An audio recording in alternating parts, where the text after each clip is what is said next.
श्री स्वामी समर्थ सगळ्यांना माझ्या स्वामी समर्थ सेवा मार्ग यूट्यूब चॅनलमध्ये तुमचं सगळ्यांचं खूप खूप मनापासून स्वागत। आजच्या व्हिडिओमध्ये आपण पाहणार आहोत शीघ्रातिशीघ्र विवाह होण्यासाठी किंवा विवाह जमण्यासाठी एक तोडगा आपल्याला साक्षात स्वामी महाराजांच्या आशीर्वादाने कुरमौलीने दिलेला आहे। अतिशय साधा आणि सोपा हा तोडगा आहे आणि ज्याने विवाह जमतातच आणि होतातच। त्यासाठी व्हिडिओ शेवटपर्यंत नक्की बघा। ओम श्री सद्गुरु अक्कलकोट निवासी राजाधिराज योगीराज श्री स्वामी समर्थ महाराज की जय। श्री स्वामी समर्थ सगळ्यांना। तुमच्या घरामध्ये तुम्ही स्वतः किंवा तुमच्या घरामधली कोणी व्यक्ती किंवा तुमच्या आजूबाजूला तुमच्या मित्रमैत्रिणी त्यांच्यापैकी असं कोणी असेल की ज्यांचे ते विवाह इच्छुक आहेत, विवाहाचं योग्य वय आहे, पण त्यांचे विवाह काही कारणास्तव जमत नाहीत किंवा होत नाही, अडथळे येतात। अशा जर तुमच्या आजूबाजूला व्यक्ती असतील किंवा तुम्ही स्वतः असाल तर हा व्हिडिओ तुमच्यासाठी। आपण आज बघणार आहोत की शीघ्रातिशीघ्र विवाह जमण्यासाठी किंवा होण्यासाठी एक सेवा किंवा उपाय आपण बघणार आहोत। तो उपाय असा आहे की मंगळवारी आपल्याला एक ऊस आणायचा आहे। हा उपाय तुम्ही कुठल्याही मंगळवारी करू शकता। फक्त त्या मंगळवारी अमावस्या वगैरे नसेल एवढंच बघा। कुठल्याही शुभ मंगळवारी हा तोडगा किंवा हा उपाय तुम्ही सुरू करू शकता। लग्न इच्छुक मुलगा मुलगी दोघंही हे सेवा किंवा हा उपाय करू शकतात। आता विवाह ही समस्या आजकाल आपण खूप बघतो की मुलामुलींचे लग्न लांबणीवर जातात आणि त्या कारणाने लांबणीवर लग्न केल्याने पुढेही संततीसाठी वगैरे खूप प्रॉब्लेम येतात, कारण वय वाढलेलं असतं। पण करिअर आणि शिक्षणाच्या मागे आजकाल विवाह लेट होतात किंवा लांबणीवर जातात। तर हे अडथळे दूर करण्यासाठी किंवा जे काही तुम्हाला मनाप्रमाणे जोडीदार मिळावा, मुलगा असो किंवा मुलगी असो, मनाप्रमाणे जोडीदार मिळून तुमचं लग्न व्हावं आणि ते टिकावं, यासाठी हा उपाय तुम्हाला सांगितलेला आहे। आता कुठल्याही मंगळवारी तुम्ही हा उपाय सुरू करू शकता। मंगळवारी आपल्याला आणि सकाळी 11च्या आत हा उपाय तुम्हाला करायचा आहे। सकाळी 11 वाजेच्या आत हा उपाय करा। ऊस तुम्ही विकत आणा किंवा शेतातून आणा। ऊस मुळासकट असावा आणि ऊसाला वरती 5 पाने असावीत। मुळासकट असावा आणि 5 पाने त्या ऊसाला असावीत। हा ऊस आणताना तुम्हाला तो विनंतीपूर्वक आणायचा आहे आणि जे विवाह इच्छुक आहे मुलगा किंवा मुलगी त्यानेच हा तोडगा करायचा आहे। त्याच्या व्यतिरिक्त मुलासाठी किंवा मुलीसाठी आई वडील कोणीही हा उपाय करू शकत नाही। ज्याचा विवाह करायचा आहे मुलगा किंवा मुलगी त्याने स्वतःनेच हा उपाय करायचा आहे, हा तोडगा करायचा आहे, दुसरा कोणीही करायचा नाही। आता तो उपाय करताना तो ऊस आणताना मुळासकट आणा, विनंतीपूर्वक आणा, तिथे पाया पडून आणा। जर तुम्ही शेतातून ऊस उपटून आणत असाल तर उपटण्याच्या आधी तुम्ही ऊसाचं दर्शन घ्या, ऊसाला विनंती करा आणि मग आणा। विकत आणत असाल तरीही तुम्ही दर्शन घेऊन विनंतीपूर्वक ऊस घरी घेऊन या।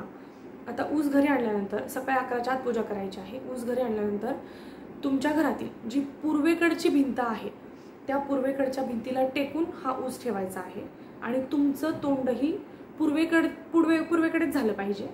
जर तुम्ही पूर्वेच्या भिंतीला टेकून ऊस ठेवलात तर ऑब्व्हियसली तुमचं तोंड पूर्वेकडेच होईल। एका पाटावरती तो ऊस ठेवायचा आहे। ऊस स्वच्छ धुवून घ्यायचा आहे। धुवून घेतलेला ऊस त्या पाटावरती ठेवायचा आहे। पाटावरती तुम्ही आजूबाजूला रांगोळी काढा। ऊसाची पंचोपचार पूजा करायची आहे।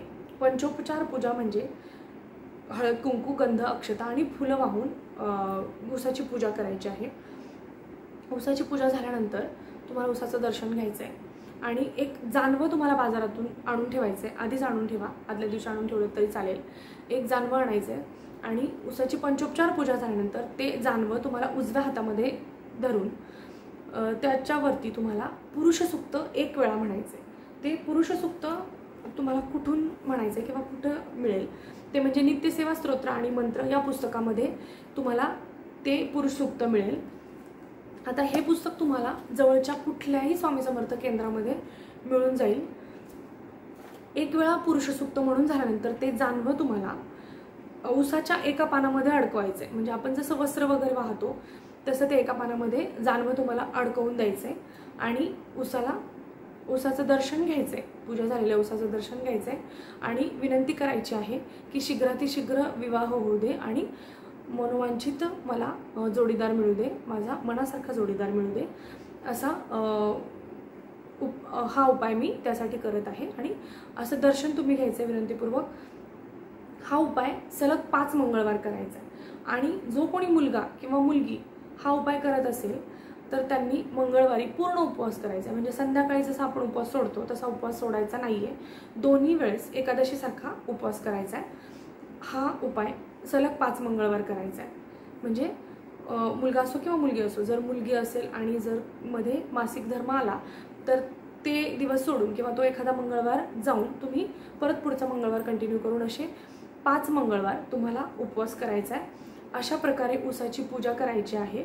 सकाळी 11 वाजेच्या आत ती पूजा करायची आहे आणि सलग 5 मंगळवार तुम्ही ही पूजा, मुलगा असो किंवा मुलगी असो, दोघंही ही पूजा करू शकतात आणि सेम पद्धतीने पूजा करायची आहे. कारण हा जो तोडगा आहे किंवा हा जो उपाय आहे तो साक्षात स्वामी महाराजांच्या आशीर्वादाने आपल्याला गुरुमाऊलींनी हा केंद्रातून दिलेला आहे. तर हा इतका प्रभावी असा तोडगा आहे की मी स्वतः ह्याचा अनुभव घेतला आहे. म्हणजे मी कोणाला तरी हा उपाय सांगितला आणि त्यांनी तो उपाय केला आणि त्यांचे लग्न जमलेत. असा हा उपाय इतका प्रभावशाली आणि अनुभवसिद्ध तोडगा आहे. तर हा उपाय तुम्ही करून बघा. तुमच्या घरात कोणी विवाह योग्य असेल आणि त्यांच्या विवाहामध्ये काही अडथळे येत असतील, तुमच्या आजूबाजूला कोणी असेल, तुमचे मित्र मैत्रिणी नातेवाईक किंवा कोणीही असेल, तरी हा उपाय तुम्ही स्वतः असाल तर तुम्ही स्वतः करा, तो इतरांनाही सांगा. कारण जर तुम्ही काही सेवा किंवा काही उपाय तुम्हाला स्वतःला अनुभव आला आणि तुम्ही इतरांनाही सांगितला किंवा तुमचं लग्न झालेलं आहे तुम्ही इतरांनाही सांगितलं, तर तुम्हाला तुमच्या सांगण्यामुळे जर त्यांना फायदा झाला तर त्याचा निश्चितच पुण्यफळ स्वामी तुम्हाला देत असतात. त्यामुळे सेवा तुम्ही करा, इतरांनाही सांगा आणि या सेवेचा तुम्ही एकदा अनुभव घेऊन बघा. एकदा विश्वास ठेवून ही सेवा करा. अतिशय साधी सोपी अशी सेवा आहे. एकदा अनुभव घ्या आणि ही तुम्ही इतरांनाही नक्की सांगा. व्हिडिओ आवडला असल्यास चॅनलला सबस्क्राईब करायला विसरू नका. व्हिडिओ लाईक आणि शेअर करा. पुन्हा भेटूया अशाच एका नवीन व्हिडिओमध्ये, नवीन माहितीसहित, नवीन सेवेसहित. तोपर्यंत सगळ्यांना श्री स्वामी समर्थ.